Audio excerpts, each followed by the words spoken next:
Hello guys, so next question is, given a temperature with 0.5 mole of gas A and X mole of gas B, total pressure is 200 Pascal at 1000 Kelvin, temperature in a vessel of volume 10 metric cube, then find X.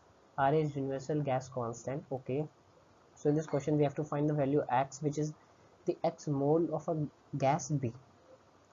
So to find out this, we have given a mixture gas A and gas B, and we have given 0.5 mole of gas A, and we have to find out the X mole. So total pressure given is 200 pascals and temperature is 1000 and volume is 10 metric cube. So we know that the formula PV is equal to N RT, and where R is the constant, and we know the value, and P is 200 and B is 10, and N will be, number of moles will be 0.5 plus X, which is the mole of gas B.